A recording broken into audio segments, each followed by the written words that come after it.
Welcome to the Huntsman World Senior Games Active Life. My name is Kyle Case, and I'll be your host on this amazing journey as we attempt to help you get the most out of your life. We're about one full week into the 2025 Huntsman World Senior Games. We've already had a few of our sports like track and field start and cross the finish line. We had an incredible opening ceremonies, and we still got a lot to go. Today, we're going to visit with one of our nearly 12,000 amazing athletes. Born in New York and raised in Texas, Joe Gray has spent a lifetime blending passion for competition and dedication to teamwork. A lifelong ball player, he started on the baseball diamond and never really left it, transitioning to softball, where he's been part of 2 senior national championships, a senior world championship, and countless regional titles. At the Huntsman World Senior Games, his team has earned 2 silvers and a gold, and while he's now spending more time coaching than playing shortstop, his competitive spirit still shines. He's also added pickleball to his repertoire, even finishing 6th at the Nationals in Indian Creek, California.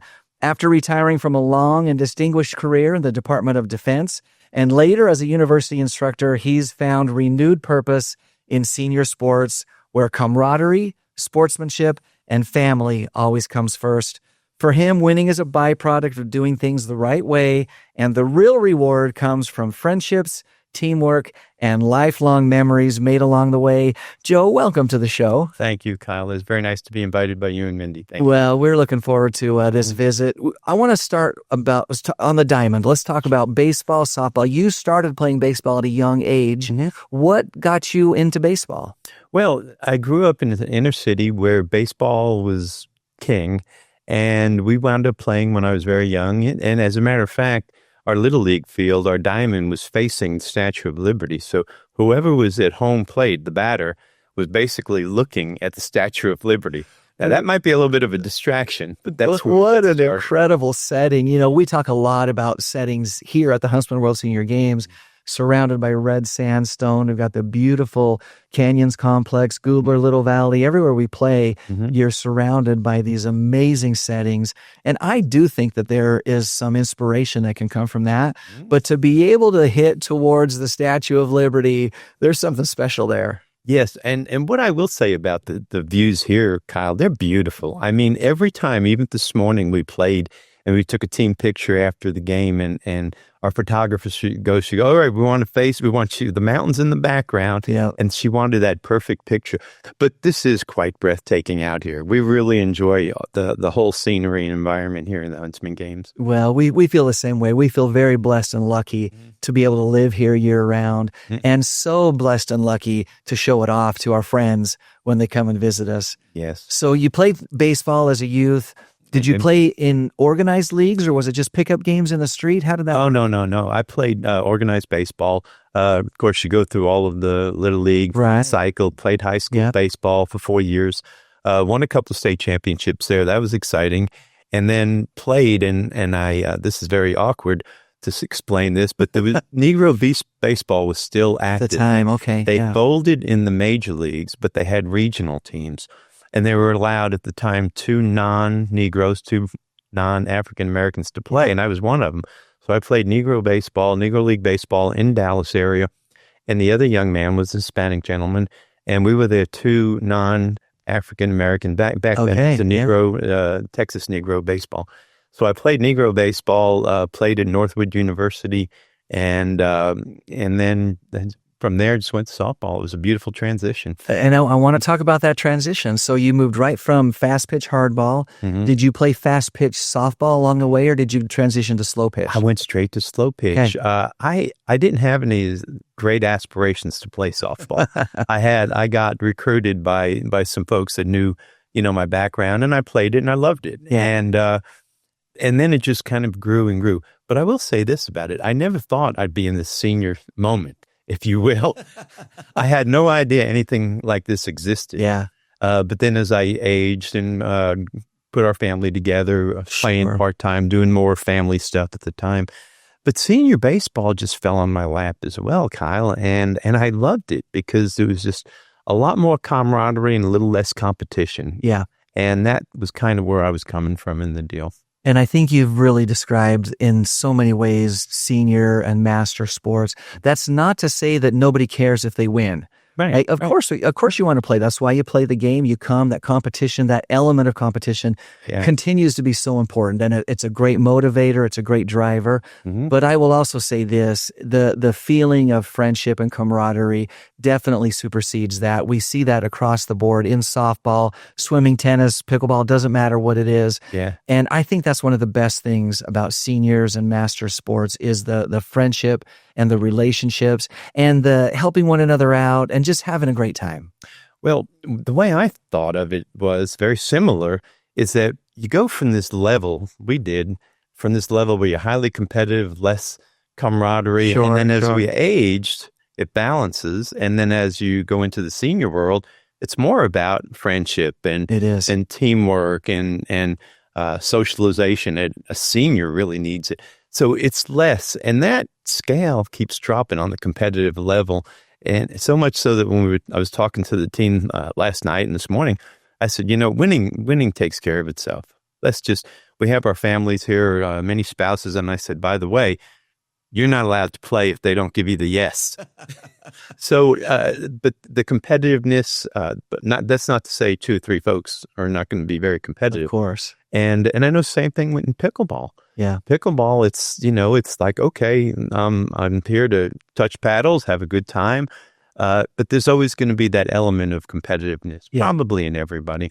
There's no question about it. It doesn't go away. Yeah. It really doesn't fade, but I feel like it's a question of priorities. And instead of it being the only and main motivator, that victory, it continues to be. It continues to be. Let's not sugarcoat it. We all want to win. Yep. But there is definitely an element of friendship and camaraderie that supersedes that. Yeah. And I do want to get into pickleball in just a minute. But before we do that, talk a little bit about how you were able to kind of balance family, work, and softball, because you're one of the, I don't want to say the exceptions, but you're one of the athletes that played and then never really stopped. You didn't take a significant break. Is that correct? That's correct. Yeah. So how did you balance that? Well, the best way, it worked out best because I have 2 stepsons and they both enjoyed the game and they both played baseball. But it was always family first. Yeah. The kids are in a play. They have a game. And so whenever I did play, it was always based off of their schedule. And that's how I balanced it personally. And my wife, Kathy, who played soccer as well, it was like, and I'm not a soccer person. I don't want to go down that road because I had to convince my 2 boys that baseball was the way to go. Yeah. And, but I think the transition and the family mix was worked well because the boys like baseball. Yeah. And they played a little soccer, switched over to baseball, so much so that they played. One of them played through high school, and the other one didn't play high school, but played up to high school. So it was really kind of easy, Kyle, because they were into it. Yeah. And they would come to our games. The element there is the family time, right? So it makes it easy to play when the whole family's involved in it. It is. So there was one instance I remember, and we were waiting for a letter from my youngest son had applied at a university. Okay. And we were waiting for the letter to see if he got a scholarship. And I told Kathy, I said, well, I got a softball game tonight. When do you think this letter's going to come? She said, well, maybe today. So she said, go ahead and go to the game and we'll let you know what happens. And this is before text messaging and everything else. So I was a little nervous. I said, I could skip the game. I want to see if it's in the mail today and da-da-da-da. We didn't know what to expect. So I'll be a son of a gun if I'm out sitting in the dugout and they both come running out of the car waving the letter. He's going to University of Texas, and I just about packed my stuff up in my bag. Said, "Let's go. We're going out. We're going to celebrate." But they said, "Yeah." They said, "Let's just finish the game." But so there were those moments where it was family first, and then and I didn't miss softball at all when I had to doing other functions. Sure, yeah. And your work life as well. That was important. What a great balance. And I appreciate that story because what a significant moment. And you found the right mix. You were still able to, be there, do the thing that you love to do, support the family along the way. And it sounds like you found that right line throughout most of the time that you were playing as a young man. And now, again, as a senior, you're still getting that opportunity to be out there on the diamond. I want to talk a little bit about some of these championships. Sure. So a couple of national championships, a world championship. Do you have a favorite memory from one of these big games that stands out to you? A couple, actually. One that really stood out was the fact one of the national championships was in Albuquerque, New Mexico. Okay. And it was probably 105 degrees. A warm day. And they had an AstroTurf. And I was playing short, and I used to wear AstroTurf type shoes, and I could almost feel the heat coming through my shoes. At 105, the air temperature is 105, but the ground temperature, yeah. Oh my gosh, it was brutal. Now, winning was great, but the feeling in my feet at the time, I couldn't wait to get back to the hotel and get my shoes off and put them in a nice bucket of ice bath. Yeah. But last year, another kind of exciting moment to me personally was we had a good team. We came here to Huntsman, and we were in the gold medal match. It was 65 and over. And, it was tough. These teams over here are good. And in the gold medal match, the gold medal game, we were down by a run, and they walked the guy in front of me to load the bases. It was one out. This is baseball East here, and softball East. They walked the guy in front of me to pitch to me because there was a possibility of a double play. And, one out, last inning, and I hit a walk-off. That was here in Huntsman, and it was one of the most exciting of all the sports things in my life. Huntsman, walking it off last year, just was the exciting part. What a great feel. I was stunned, and my wife, I just looking at Kathy over there as I hit it. I was looking at her, and she's like, "Oh my God, thank you." Don't be the GOAT today, and not GOAT in the sense of greatest of all time. I GOAT in the sense that it's the old saying GOAT. But those are two that stand out. What an incredible moment! And there has to be, again, we talked about the competitive element, the competitive aspect. There has to be a sense of satisfaction, knowing that their strategy was to walk the guy to get to you, and then you're able to, with love and kindness, rub their face in it just a little bit. There's got to be some satisfaction there. There was a little satisfaction, and I was coaching the first base bag when I wasn't batting, so I was kind of bonding with some of their fans right there. So we're all having a good time. So I will say, from that standpoint, it was fun, and they were okay with it. It was just a very good, friendly game. Yeah. But there was a little bit of, God, I'm just glad I was able to. I don't want to walk off the field under the worst circumstances. But it was a little bit of an enjoyment there. What a great moment. And they were good guys too. Yeah. Everybody that I've met here, Kyle, in both pickleball and softball today, specifically today, just good people, good sports. I mean, I honestly wouldn't stay involved if I didn't think the people were good people. And we are so lucky to be surrounded by amazing people. Everywhere you go, you're running into these great people that just, they get it. They get it. They get the seniors the moment. And I'd like to just extend that out to the point, it's not just the athletes. Yeah. I mean, at the hotel, at the restaurants, at the Dixie Center. Yeah. You go in there and these people are more than happy. The volunteers. Volunteers are just incredible.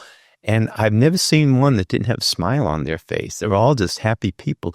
So the athletes, the whole package here. So a lot of the stuff that I mentioned in my Dear Sport letter was also, I was speaking from my heart because I didn't have to think about it. Yeah. I think Mindy had sent the note out looking for these. I'm like, sure, let me try this. And it's just, but the athletes, the friendship with the athletes and their sportsmanship is utmost in my opinion.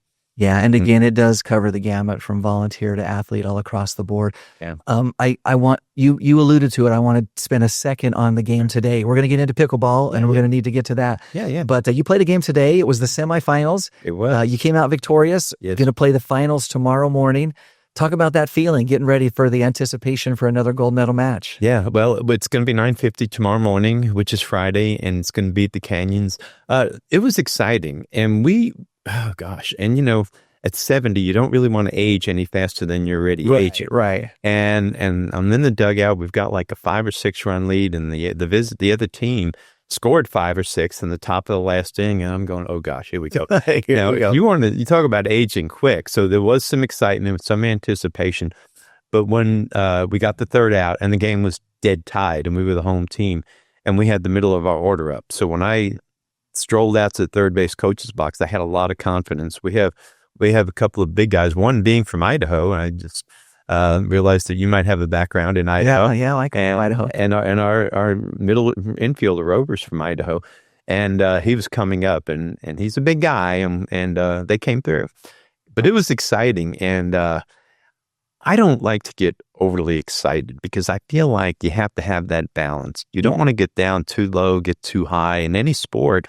But when that last out was made and we scored that run, it's like I have to go on the field. There was some celebration going on. And then a couple of our fans took the pictures that they had to have, and but it's pretty exciting. So we're pumped. And the only thing I told the team after that was we still have another game. Yeah, we want to go. Yeah, we can't get too giddy. So I told them stay off the mountains today because save the legs. Save the legs. Or you nailed it. Well, congratulations and best of luck tomorrow as well. Now, I want to get to this pickleball. So we did an invitation to our athletes several weeks ago, a couple of months ago maybe, where we invited our athletes to write a letter to their sport. Yeah. And you have obviously had a lot of time in this relationship with softball. But your letter took a little bit of a twist, and you kind of made a confession, and you expressed your love to your lifelong sport for sure, but that you kind of found another partner to dance with, and it's pickleball. Mm-hmm. Talk a little bit about how you got introduced to pickleball. Pickleball was a fun thing to the introduction, especially. We had just retired, full-time retired in 2018, and we moved to Georgetown, Texas. It's a Sun City community. And being a sports nut, I used to play anything that was thrown in front of me. Yeah. But so we were walking our little Cocker Spaniel, Bella, and our neighborhood was somewhat new. And about a block away, they were building pickleball courts. And I had never heard of pickleball. Yeah, so this would have been 8 years ago. Yeah. 8 years ago. 7, 8 years ago. So we're walking Bella, and they're building these courts, and I'm looking around. I'm trying to figure out what this is, and the courts got completed. And a couple of days later, I see people out there with this little paddle hitting it, and we're walking her again. We're sitting in the stands watching. And Kathy taps me on the side. She goes, "You can do this." Do this, yeah. So about a week later, they had they call a paddle swap where you can buy and sell paddles. So I went up to it. It's just literally 1 block from my house. Yeah. So I picked to learn a little bit more about what's going on. Exactly. I took one of the, got one of the paddles there and played right there on that court. And for somebody that's that likes to move around, it was really not that hard to pick up. Yeah. But that's how I got introduced to it. And then it did become somewhat addicting. It was hard for me to get off the court. And so I'm getting up in the morning, playing at 8 in the morning. I'd go home, do all our family stuff, go out to a lunch maybe. And then 7 o'clock at night, I'd get a text saying, "Hey, 4 of us are meeting up at the pickleball courts at 7 tonight." Jump in the golf cart, and there I am. That's how I got introduced to it. And I did, once again, get tied up with some pretty good people. Yeah. Good people that were willing to help me. It's the people. Yeah. It's the people that make the difference. Yeah. I love the way that you described, I say this all the time about pickleball, but the barrier to entry into pickleball is pretty low. I'm not saying that there's nothing there, because you need to have some basic coordination and be able to be a little bit mobile, a little bit of eye-hand coordination. But a lot of people are able to walk onto a pickleball court for the very first time ever and volley and be able to play the game. Now, the more you play, the better you get, like anything. Right. And practice is going to get you a bigger skill set and, be able to cover the court better. But that's one of the really great, appealing things about the sport of pickleball is that almost anybody, again, with a little bit of eye-hand coordination and some overall athletic ability can walk on the court and play. And you've also described what a lot of other people do, and that is that it can be a little bit addicting. Yeah. Well, and once again, you're just spot on with the getting into the game. And most clubs in most communities, they offer training for beginners. And I believe why so many people stay involved early is because let's use this community as an example. You might get 10 or 20 people signed up. They're all going to be in the same cohort, so to speak. And then as they go through beginning training and then moving on. So a lot of people kind of come through the ranks together. And you move together. Through the process. And you can get as good as you want to get. Another thing that I find appealing, not for me personally, but why I think other people like it, And that is it's about 2/3 the size of a tennis court, Right. a ball court. And I played singles for a while, but it was more than I wanted to handle. It's a big court. It's a big court. And the ball is bouncing different, and there's speed. There's a lot of things going on with tennis. Yeah. That are, I'm not going to say fixed with pickleball, because tennis is a great sport as well, Mhm. but it is a little bit of a different approach. I agree. Yeah, and the ball, it knuckles. Yeah. So, but the size of the sport helps a lot for people playing doubles, and people of all sizes, shapes can play, because this one gentleman, and he was actually a coach, he couldn't move around that well, but he was able to stay on the kitchen line, which is that line a few feet from the net, and he was a great blocker. To place it, could not defense. Yeah. You couldn't get it past him. You could not get it past the guy. And I asked him, I said, how'd you get rated so high? And pickleball has like a 2.5, realistically to 5.0. Pros and other great amateurs might be 5.5. And I said, well, how did you pull this off? I mean, Matt, we know you're just not flying all over the court, right? We can see that. Well, yeah. And he said, it's because I always have a faster, younger partner. There you go. He said, you ever notice I don't chase down lobs? Yeah. And he said, if the ball goes off the court, he'll do the around the post thing. But he said, I always have young, fast partners. He said, I know and he can cover the. And by the way, he was an ex-tennis player. Yeah. Yeah. So I think a lot of people got into it because it's accessible to a lot of people. It really is. They make it easy. It's a great sport. And then once you get in there and you recognize the importance of that social element, that social aspect as well, it's great. Yeah. We've got about 2 minutes. Do you have a favorite tournament experience with pickleball? Pickleball, the Indian Wells Nationals was a lot of fun. I actually, this year, Kyle, I'm playing Huntsman, and I think, in my own mind, I've convinced myself of this. I have a partner, Mick Parker. Yeah. And he's on my softball team, and we've been playing a lot. I have a funny feeling we're going to set the exciting moment this year in Huntsman. I'm not saying a medal, but we have. But you're going to go for time. We're going to go for it. And Mick's a good guy, and so I believe the two of us will set that great moment. There's been some good tournaments, a lot of them, but I would say this is going to be the year. So maybe we can come back next year and say, hey, we talk about 2025 Huntsman. Laid down the foundation. Well, this week has been softball week. Next week is going to be your pickleball week. What do you anticipate next week? Next week's a short week. I'm off for the weekend. Tuesday and Wednesday's pickleball. Both start at 8 a.m. I actually train a little bit differently for pickleball. This week for softball, I'm not overdosing in training because I'm coaching. But pickleball next week, I'll get on all weekend. I'll be eating right and getting on a treadmill, doing some cardio stuff, and then come Tuesday and pickleball day, I'll get up early, eat a light breakfast, go to the courts early, and start tapping it around. It's at Little Valley. Yeah. And then in the evenings, I take it easy. You'll be ready to go. Come Wednesday night, though, I may have to go out for another steak dinner. Sounds like a great plan. Yeah. We got about 30 seconds left. You've lived a life of sport. You've been able to incorporate it in various forms throughout your entire life. What's the biggest thing, the biggest lesson that you learned from sport? The lesson I learned is that the older you get, the more enjoyable it can get. At the younger age groups, even when I played baseball, after high school, after everything else, there was a little too much excitement on the field as far as, we've had coaches that, blistered players, and the older we got, the more we said, you know what, we've got a family, we've got jobs, and it became more enjoyable to this very day. The older I get, the more I enjoy it. The socialization for a senior, you can't beat it when you play senior sports. Joe, thank you so much. Yeah. I think you lived a great life. You've been a wonderful, amazing example of active aging, Thank you. Of really just following your passion and having fun with it, but also like recognizing the priorities. I think that's what it comes down to, is those priorities. So thank you so much for joining us today. We want to wish you the very best of luck, not only tomorrow in softball, that gold medal match, but also next week in pickleball. Thank you very much, Kyle. Right. Well, we're very grateful for Joe and his time today. As I mentioned at the beginning of the show, the games are definitely in full swing. Coming into this weekend, let me invite you to come out and catch some of the action. You can find schedules as well as results on our website at seniorgames.net.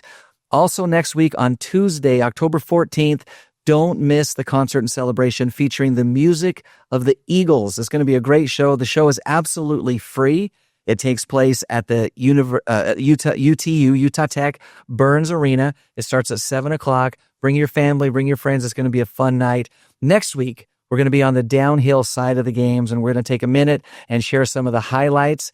We talked about Mindy already on the show. Mindy's going to join me next week. You don't want to miss that. Remember to tune in live next and every Thursday at 5:30 p.m. Mountain Time on AM 1450 or FM 93.1 for the Huntsman World Senior Games Active Life. We take this live show and we turn it into a podcast, and you can find it and subscribe anywhere that podcasts are found. If you're listening by podcast, take a moment and give us a rating, write a quick review. That really helps us spread the word. You can also find this and previous shows right on our website. Again, that is seniorgames.net, so check that out. Today's inspirational thought comes from Carrie Green, founder of the Female Entrepreneur Association, who once said, "I can and I will. Watch me." Until next Thursday, stay active.